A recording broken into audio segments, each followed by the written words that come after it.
afternoon. Well, the issue of bullying in the workplace is more widespread than most of us would know, and some would admit. Dr. Lisa Barrow is the author of the books In Darkness, Light Dawns, Exposing Workplace Bullying and Hope for a Healthy Workplace. She's done extensive research into the issue, and Dr. Barrow joins me on the phone. She's an assistant professor as well at Brock University also. So Dr. Barrow, how are you today?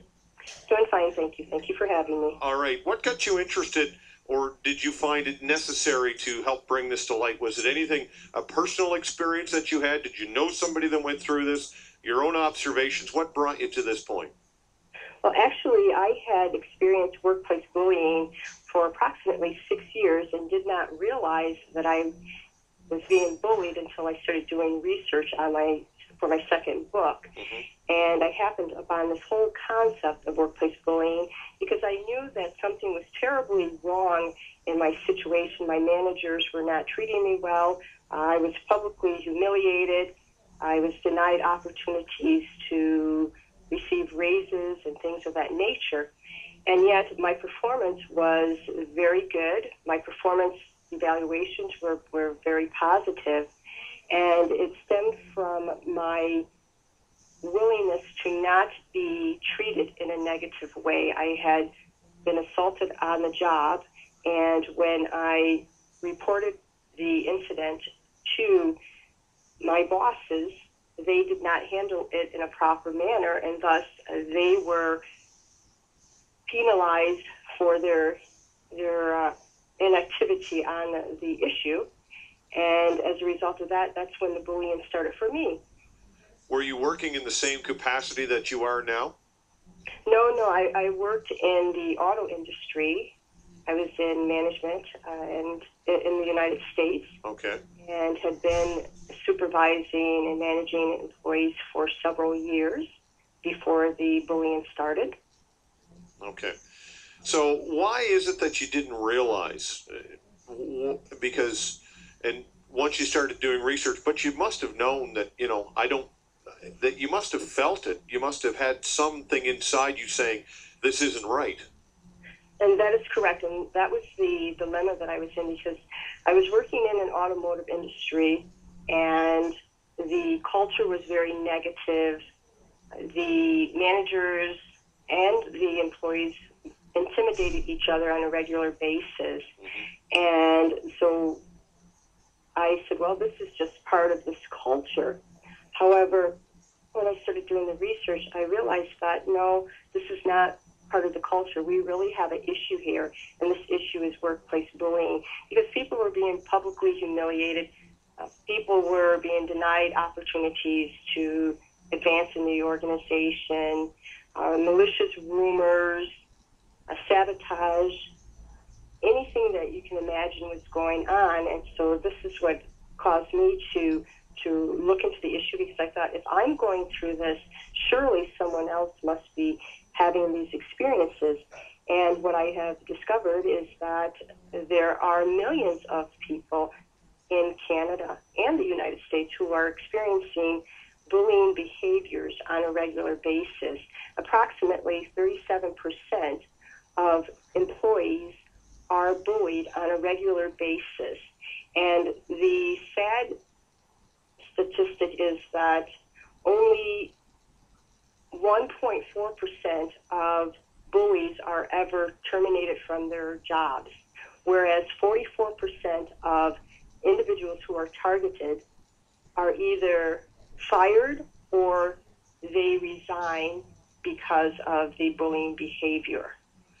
Yeah, when it comes to bullying and bullies in general, I think something that's very common, a common character trait that's behind a lot of that is insecurity.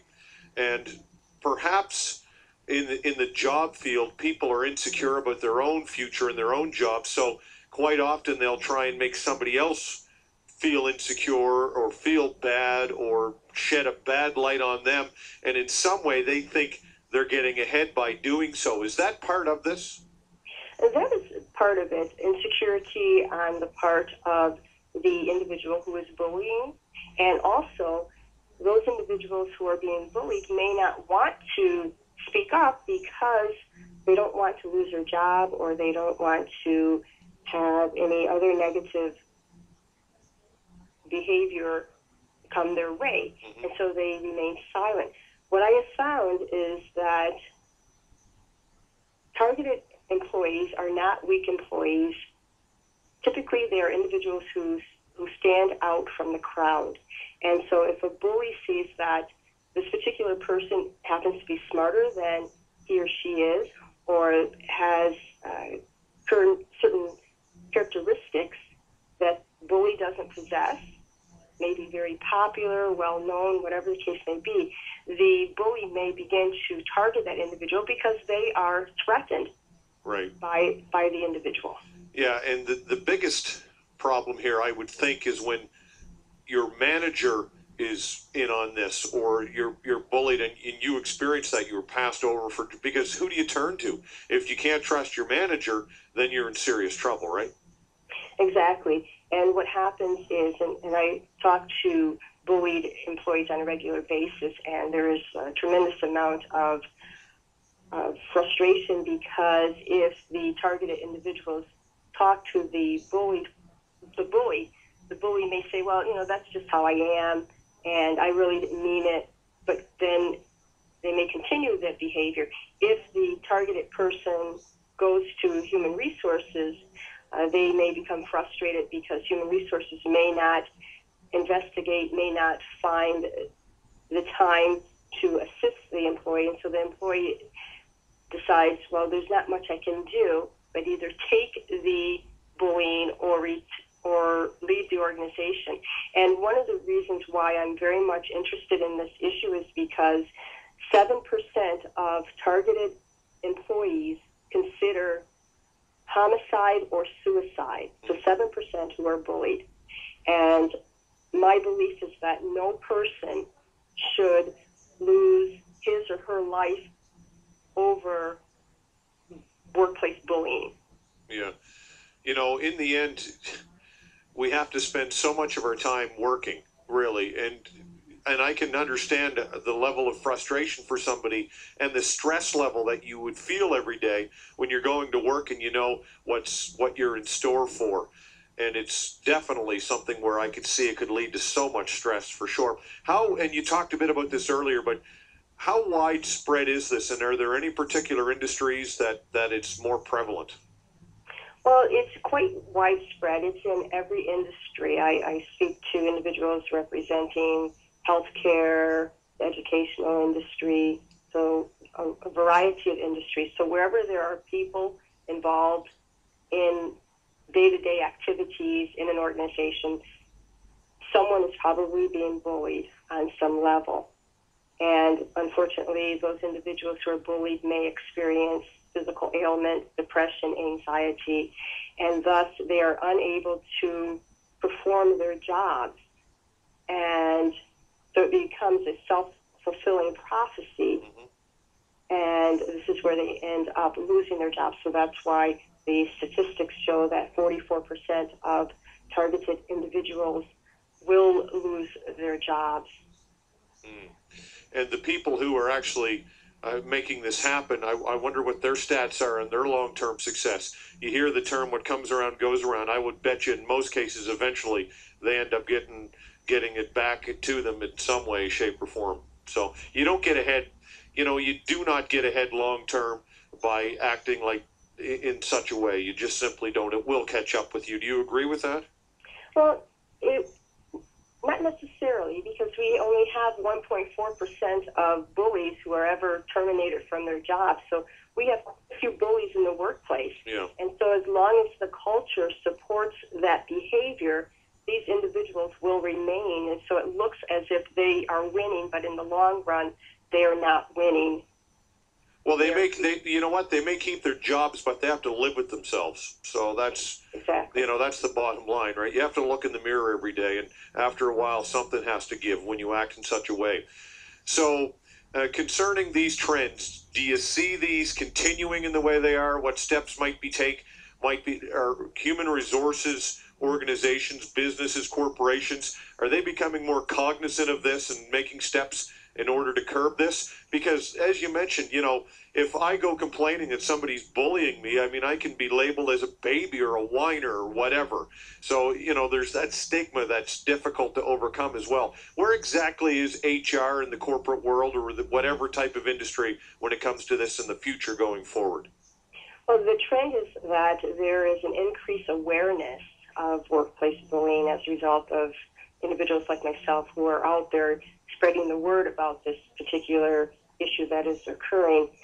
What human resources needs to do is to be proactive and create policies that let the employees know that we will not tolerate this type of behavior. And so with my research, what I did was I specifically looked at certain behaviors so that human resource managers and employees and everyone would understand that if you are publicly humiliating someone, then you are participating in bullying behavior. So because it's a subjective issue, it's important to have clear guidelines as to what behavior will or will not be tolerated. And then once you have the policies in place, it's important to make sure that you're enforcing those policies, even if it means that you have to terminate the bully who may be a very high performer but has a horrible reputation for bullying employees.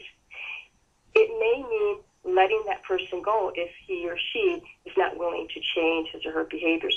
The problem is that with workplace bullying, because very few provinces have bullying legislation in place, some organizations are dismissing it or not being as proactive as they should be. So this is why it's important to have legislation in place and then enforce the legislation, hold the organizations accountable, hold the bully accountable for his or her actions.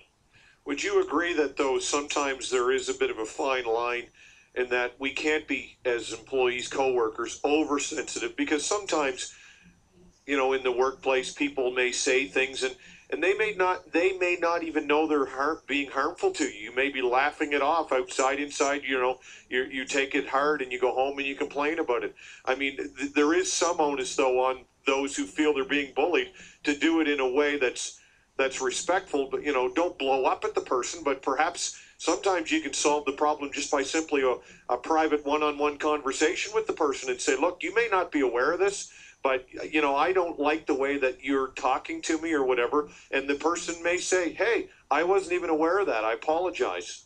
And so this is why I always equate workplace bullying and how we should approach it the same way that we approach sexual harassment in the workplace, because it's very subjective. Right.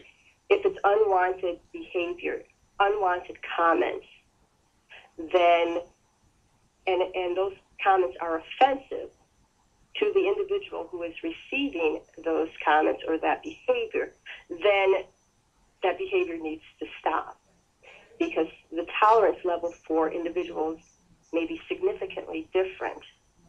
But if I come to you and say that your behavior is offending me, and I ask you to stop publicly humiliating me, yes, or teasing me, then you should respect my wishes and not continue the behavior. I agree. I agree with that. But I'm saying, instead of running perhaps to somebody else and saying and complaining about this, first try and talk to the person.